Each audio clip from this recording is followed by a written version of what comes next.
G'day guys and welcome to this episode of Aussie English. Today I have a special guest and hopefully I can say your name right. Sávio Mireles Lemos, right?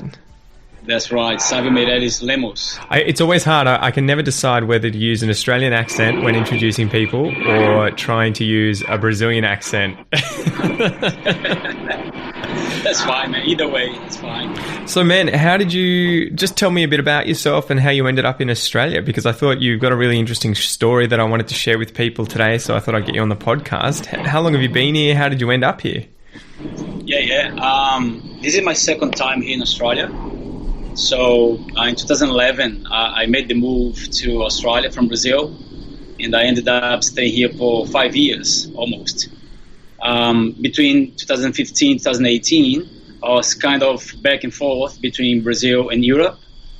I got friends and family in the south of Europe, Portugal, Spain, France. And then, last year I applied for a visa to Australia and then, decided to come back here and start life from scratch all over again. Far out. So, and that happens quite a bit. Like I don't know if it's a common thing with Brazilians, but some of my wife's friends have definitely moved around different countries. Like one of her friends, Joanna, if she's listening, she came to Australia for a year, then she went back to Brazil, then now she's living in France. So is it a common thing for a lot of Brazilians to try and go abroad nowadays? I would say so, yeah. I think given the political situation, the economic situation, Brazilians, they tend to, find different options as for their lifestyle, profession, and also as an experience to live overseas, even if it's just for a few months. I think most of my friends, they've done that before, and I think most Brazilians would be willing to do that in the future as well, especially if they can't find a job in their field in Brazil, if they're not happy with their lifestyle. I think nowadays it's much easier than before to move to countries like Australia, New Zealand, Ireland. So what sort of preparation did you have to do before coming as well? Because obviously your English is at an amazing level now. What was it like before you came? And were you focused on preparing yourself with regards to the language and with regards to work? Or did you kind of just wing it, jump in the deep end, and you're just like, I'll work it out once I get there? That's a really interesting question. When I came to Australia for the first time in 2011, I could barely speak English. My English was really basic. I didn't have much money. I had like $1,000 in my pocket, and but I was unhappy with my lifestyle in Brazil. I used to be a businessman. I used to work in the travel industry in Brazil. Had a small travel agency, and I decided to close the company, sell my car, and come to Australia. So I didn't have much time to prepare myself. As for oh, sorry, it's a plane passing by. We can wait. It's all good.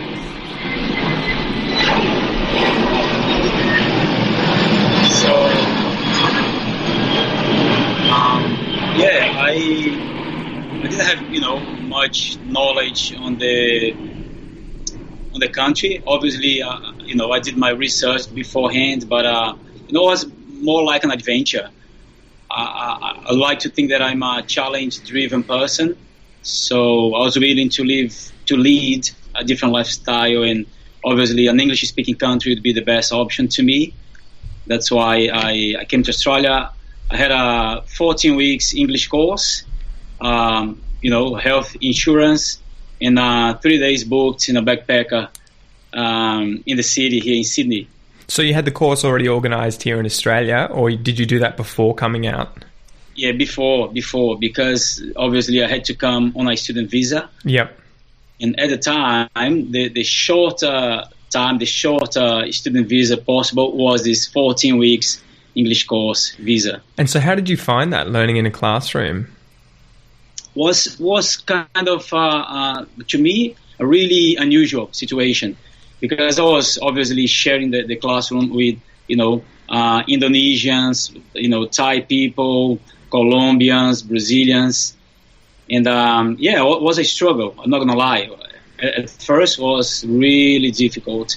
I started working construction as well, something that I had never done before, and also having to, deal with all those things, studying, working to pay the bills and also trying to have a little bit of a social life. So yeah, it wasn't easy. Was it a big shock? Were you expecting to have to sort of juggle that many balls in the air when you first planned to come to Australia? Or did you kind of think, I'll just do my course, I'll find an easy job, it should be cruisy, it should be easy? What was the sort of idea in your head before you got here? Yeah, I would have said it was a big shock because I had been to New Zealand before that. Yeah. Yeah, I spent 3 months in New Zealand traveling in 2008. So I was kind of, and I always had this, travel bug in myself. Yeah. So I was more like an adventure. I was coming from, a different country. I was working, like 12, 14 hours per day as a businessman in Brazil. And then all of a sudden, I was just being an employee here, working, receiving the money, but, not taking many problems, not having to deal with many responsibilities. Yep. As I used to. So it was kind of, looking back now, was kind of easy in terms of just doing the job, getting paid, and trying to learn as much as I could about the language, the culture, making new friends also. But yeah, it was different. It was something different. You had to learn how to navigate through a different society.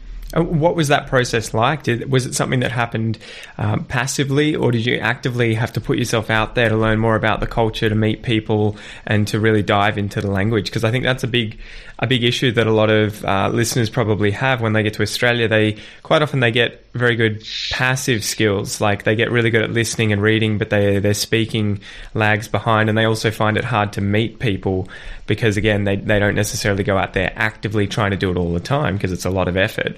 Was that what you found, and did you have to kind of give yourself a kick in the butt to keep being active and trying to improve and meet people and socialize? Good question. Actually, Pete, when I arrived here, I hit the ground running. I had to, put myself in really difficult situations in order to learn in a faster pace. So at first, I decided to live with Brazilians because I needed to find work. You need that stepping stone, right? That stepping stone, that's right. So I lived for 6 months with Brazilians in a suburb called Brookvale here in Sydney. So I was sharing the house with 10 others, only 2 bathrooms, sharing the room itself. 10 others? 2 others. Far out. Yeah. You would have saved on rent. Yeah, I was paying like $100 a week at the time. Far out. But then once I kind of got the hang of it, once I was feeling a little bit more comfortable with the language and also navigating through the city itself, I decided to move to a different house and live with Australians. That's the biggest step, I think. A lot of people get sort of stuck in that rut, right? They get to Australia, they end up living with people from Colombia or Thailand or Brazil, the same nationality effectively. And then they get to a point where they probably can survive on their own, but they never pull themselves away from that situation. What advice would you have for people that are, in that sort of a situation? How would you suggest that they try and keep thinking about how to get away from people from their nationality so that they can advance quicker, even if it is uncomfortable? Yeah, I think that's the right mindset. It's not easy. I think we humans, we tend to do easy things to be more comfortable. Yeah. But yeah, man, I think people have to keep in mind that if you want an easy life here, at the beginning, it's not gonna give you much learning. You're not gonna immerse yourself in the culture, in the language, and also I don't think we should be too extreme. I can live with Australians, but still hang out with Brazilians. Yeah, still go to a Brazilian restaurant. Catch up with friends every now and then. But this step to move to an Australian house, I think it made a huge difference in my life. I remember I got to a point where I would go out in Manly Beach, let's say with 2 Aussie friends and 2 Brazilian friends. The Brazilian friends, perfect English, fluent in English. Yeah. But if I wanted, I could speak with the Australian guys and leave them out of the conversation. Obviously, I never did that. But just as an example, if I wanted, just by using phrasal verbs, idioms, slang, and that kind of knowledge. I think it's quite hard to acquire in the classroom. Yeah, exactly. The stuff that's used, right? And I found that with Portuguese. As you know, I'm learning Portuguese, and it's one thing to learn with a book and learn all the official stuff, but it seems like every time I have conversations with people, I learn, oh my gosh, okay, you don't actually say it that way when you speak. You contract these things. You would never use this, sort of formal phrases and stuff and the situations and everything. And so, yeah, it is funny how much more you learn when you just dive into these situations. Like the other day, we went down the Great Ocean Road here with two of my friends from Sao Paulo in Brazil as well, but they live in Melbourne, and we just spent the entire day in the car with my wife, and they were all just speaking Portuguese, and I had to try and keep up, but it was just so much more of an immersive kind of, that's how I can do immersion here in Australia. So what did you do with regards to finding friends and socializing? Because I know that is something that requires much more of an active kind of, plan, right? You can't really think, I'll get a job, I'll go to school, and then friends will just appear. Mm-hmm. Especially Australian friends, right? Yeah, you're right. At first, Pete, I used to go to those meetup gatherings. The language meetups? The language meetups. As a matter of fact, I learned Spanish here in Sydney. Oh, really? You didn't learn it in Brazil? Far out. Yeah, I spent more than a year going to a meetup here in Sydney at the CBD to hang out with Spanish speakers and practice the language. And obviously on the side, I was studying by myself, reading books, watching movies, and so on. But yeah, and on that Spanish group, I made a lot of friends. And then we organized another one down in Manly Beach with other friends, Aussie friends. And then that's when everything started. But I think you're right. I think you have to put yourself actively in those situations. Otherwise, it'll be hard to find friends. You got to be more active and... I think Sydney has it's the options for social interactions are endless here. It's, you can go out every day of the week if you want to. So what would you say if you had some friends, whether they were from Brazil or not, they've just arrived in Australia, they have, conversational English where they can communicate. They may not be perfect, they may not be anywhere near native level, but they can get along. What would be the suggestions you'd have for them if they said today, what do I do to make friends? I think suggestion number one, subscribe for that platform, meetup.com. Yep. And try to find like-minded people, try to find those, small groups of people where they are discussing things that you like. Let's say, I don't know, English language, running, whatever, healthy food. Well, explain what is meetup.com exactly for those people who may not know. Yeah, I believe meetup.com is the biggest social network when it comes to small communities on the planet. Yeah. So whatever you want, let's say I'm into technology, I'm gonna find meetups, different kinds of groups here in Sydney, only to talk about technology, to that type of language. Let's say Python or I don't know, WordPress. Yeah.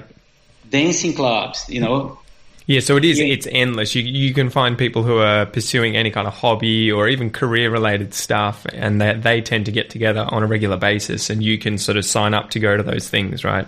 Yes, absolutely. That's right. Absolutely. Another advice that I could give to someone who, let's say arrived here a few days ago or weeks ago and are trying to meet friends, I would say go to the churches. If you're a religious person, there are, a number of churches in Sydney where Brazilians, they get together. They all congregate there, do they? Yes, that's right. So they ended up meeting new people, making friends, and organizing all the social activities to do together. Oh, brilliant. And what were the biggest hurdles with you with language, and how did you overcome those? I would say it was the pronunciation, the Australian pronunciation, even though I love it nowadays. But back in the day, I remember it wasn't easy. It wasn't easy at all. Because I think grammar, you can kind of, hit the books and start studying every day for 1 or 2 hours. And at the end of 2 or 3 months, you're gonna have covered most of it. Vocabulary, you can expand your vocabulary in a matter of, let's say, 6 months. You can be pretty good at it. However, I think pronunciation would be a big issue, especially if you're dealing, which was my case, working in a factory with 60, 65-year-old Australians. Yeah. So it wasn't easy. It's not easy for us. So what did you do in order to improve your pronunciation? Was that something that you tried to keep actively working on the whole time that you were working on your English, or is it something you just worked on at the beginning? Because that's something that I have a lot of students ask. They're always like, do I need to worry about pronunciation? What should I be doing in order to improve pronunciation? So what advice would you have for English learners with regards to pronunciation and how important it is and how to improve it? I think it's massive. Pronunciation is massive. At first, just by the fact that I moved into an Australian house and started working for an Australian company, I was kind of observing passively the pronunciation patterns. But also, even nowadays, man, every day I study pronunciation. Every day I'm practicing. I'm really I like to observe people talking. Right. And every day I go to a different coffee shop. I'm there reading my books or having coffee, but I'm paying attention to what people are saying to each other. I'm fascinated by, culture and languages, and pronunciation is a huge part of it. So I love it. Also, I think people, they can do online courses. There are a number of specialists on the subject out there. I'm not one of them, but I can recommend a few of them. There is a guy called Pete. You shameless plug. That's it. Far out. So what was it like leaving Brazil and traveling the world? Did you have sort of a certain preconceived notion in your head about what New Zealand or Australia and these other places were like before you left Brazil? And did it prove to be the case, or did it prove to be something completely different when you actually, put your feet on the ground and found out what Australia was like or New Zealand was like firsthand? What was the kind of cultural differences and, adjustment? What was it like? Yeah, I think we all do. We all, do have those preconceived ideas about places and people. I tend to not travel with a mindset of, I tend to not travel with a lot of expectations. Yeah. That's what I'm gonna say. I like to go to the place open-minded and meet new people and learn from them. That's what I did in New Zealand, here in Australia, in Asia as well, Europe. And I think we can learn a lot when we drop down our preconceived ideas and judgments and try to learn as much as I can, and also try to give back to the community, try to give back to those people. Things like, instead of staying at a hotel and staying, at some local's house, there are a number of platforms on the internet, as you know, where you can find those people. That's basically how I traveled around Southeast Asia, meeting new people and living with them to learn as much as I could about the culture and also to give back to them. So were there any things that sort of shocked you, or, big lessons that you learnt? Oh, yeah, absolutely. I think one thing that you find out once you start traveling solo is that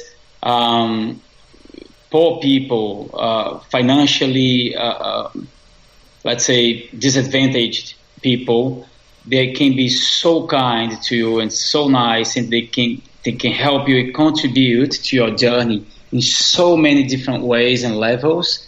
It's amazing. And on the other hand, you can see that some other people, they are in a different condition financially wise. They can be really greedy and really unhelpful at the same time. But again, I'm not here to be judgmental, but I when I travel, especially in Asia, I tend to go and to stay in really poor communities and far from the fancy suburbs. I think I can always learn with those experiences. It's pretty interesting, isn't it? That was something I noticed when I went to Indonesia, and just how in the big cities there was a lot more, I don't know, probably like Australia, like any society, you have people who are much more self-involved and worried about themselves and tend to be more greedy and want something from you. But then as soon as we went out into some of these more rural places in Sulawesi, on the big island in Indonesia, right, where They have lots of mountains and these tribes and groups of people who rarely ever see white people. Quite often you go there and they have nothing, you know, like clothes, food, and somewhere to sleep, and that's about it. But they were like the happiest, nicest people you would ever meet, and that was a massive eye opener for me. I had no idea. It made me appreciate how much possessions don't really mean anything at the end of the day with regards to happiness. You don't go there thinking, you know, these people are going to be really sad and unhappy because they have nothing. You actually end up going there and you're like, holy crap, they're making jokes, laughing. They just want to hang out. They want you to come over and see their friends and family and introduce you to everyone, and they want to spend time with you constantly. Whereas it is pretty funny how we think we have it really good in these sorts of societies with all the disposable income that we have. But as a result of that, you kind of end up more isolated because you don't have to rely on anyone else. So that was definitely a massive lesson for me that I learnt from that trip out there. Absolutely. And just, I just want to say that I like the note at your backdrop there, Vixe Maria. Yeah, Kel leaves stuff around the place, just writing, you know, in Portuguese all the time. So she's always teaching me these weird expressions like, what was the other one? Where is she from in Brazil? She's from the northeast, so she's from Maranhão, São Luís. Wow. Yeah, so it's funny. That'd be like, I guess, coming to Australia and meeting someone from the Kimberley, right? Someone from a very far away community from the average Brazilian, and so they're always like, "Oh, your accent, your slang, and you're so." It's almost like she's a foreigner, even though she's from Brazil, with the people that she meets most of the time. Yeah, nice. Not far from my city. I'm from Fortaleza. Oh, no kidding. Yeah, that's right. I think you told me that, right? Yeah. And that's further to the east, right? Exactly. So what is Brazil like, or what was it like growing up there? Because this is almost a selfish, you know, part of the interview that I want to know more about culturally. What was it like growing up in Brazil? I grew up in Fortaleza, in a really simple suburb right next to the stadium, to the soccer stadium. Yeah. So I was, you know, my childhood was filled with, activities on the streets, playing soccer, hanging out with the mates from the suburb, going to the stadium to watch the soccer match, the football games. And also, if you guys don't know, Brazil like football quite a lot. It's almost a religion. I think I've heard those sorts of sayings, right? It's like, you can say anything about Jesus, but don't you dare say anything about my football team. That's right. And also a huge part of my childhood and teenagerhood was going to the countryside. Yep. Because my parents, they come from the countryside. So every December and July, the school holidays, we would drive 600 kilometers to the south of the state. 600? Yeah. Jesus. How long did that take? It used to take about almost 10 hours by bus. Full on. Because the roads, they used to be pretty crappy, pretty, destroyed. But nowadays, by car, it would take 6 hours. Far out, though. That's a big distance. So do you find that a lot of Brazilians, the families at least, are spread out across the country? Or do you guys tend to sort of all live in the same area where you, first arrived in Brazil? Because I've had groups like, I know Kel's family all live in Maranhão, and that's one of the first places I think that the Portuguese settled, right, when they got to Brazil. Whereas some of the other people I know who live in Fortaleza have family in São Paulo or in Curitiba, like all these places in the south, and so they're spread right across the country, which is kind of similar to Australia, where a lot of us will have family members in big, I'll have friends and family in Queensland or in Western Australia or in Tasmania. Is it the same kind of thing where people and families are spread out all over the place in Brazil nowadays? Oh yeah, I think so. I think most of us have families spread out all over the place. Taking myself as an example, I've got relatives in Brasilia, São Paulo, Rio, Florianópolis, Joinville, you name it. and also overseas also. I've got a few cousins and uncles in France. So what would you say, if we were to compare Brazil and Australia, what's something that Brazil could learn from Australia and that Australia could learn from Brazil? Good question. I think we can learn to be more organized. Brazilians, you mean, or Australians? Now, we as Brazilians, we can learn to be more organized with you guys. Yeah. more focused.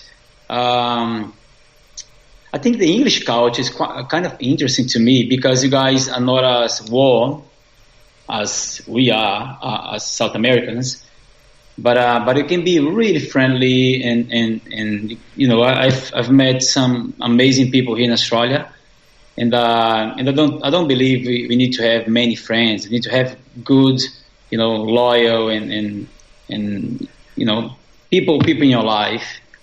But yeah, I would say relationship-wise, I find it fascinating the way Australians they hang out and they help each other, and they can be, you know, really cool people without the necessity of being over, you know, sticky or over warm in a sense. Yeah, far out. Well, man, what's the plan for the future? Are you hoping to stay in Australia and keep teaching English, because you work as an English teacher, right, at the moment, as amongst other things, I'm sure. What's the ultimate goal, or do you want to keep traveling and end up in some other, you know, faraway land? Wow, that's a tricky question. It's not easy to answer that, because as much as I love Australia and I love being here and living here, and I've got, you know, so many friends here, and I've been in so many good places, and I've experienced so many things here that I feel a strong connection with the country and with the people. Also, for the first time in my life, I am teaching English at a high-level school. It's one of the most reputable schools in Sydney. Yep. And that helps me a lot. That gives me that edge, that, you know, a place to go and work and learn. Every day I learn things there because I'm working with the best teachers. How did that end up happening? Because I'm sure that most listeners will be thinking, what the hell? How did a guy who didn't speak English very well before 2011 end up teaching English at one of the most reputable schools in Sydney? Like, what was that journey? And would you recommend that to other people? Absolutely. I think we tend to carry some assumptions with us. And those assumptions, they don't help at all. I'm a huge advocate of breaking assumptions, you know, questioning assumptions. So before I came to Australia for the second time this year, I phoned a few friends here, right? And I told them, listen, I'm going back to Australia. I have just applied for a visa. I'm just waiting for the immigration to grant me the visa. But the plan is to go there and to work as an English teacher, because I was already working as an English teacher back in Brazil. Gotcha. Actually, I've been working for over 4 years now. And I asked them, do you think it's possible to find a job at an English school?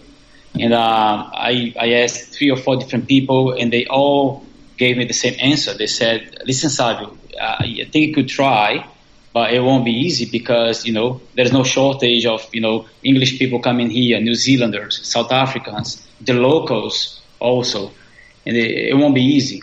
I think one of the things, though, that they forget, right, is that you can have access to someone who can speak the language at a native level, but who may be an incredibly horrible teacher because they have no idea or understanding. Like if you went and asked my sister or my mother, can you tell me how to use the gerund in this past tense or whatever, they'd be like, what are you talking about? They don't have any idea about how to explain it. They can just do it. Whereas someone like you and people listening to this podcast have spent years going through the process of actually learning it, which is an expertise in and of itself, right?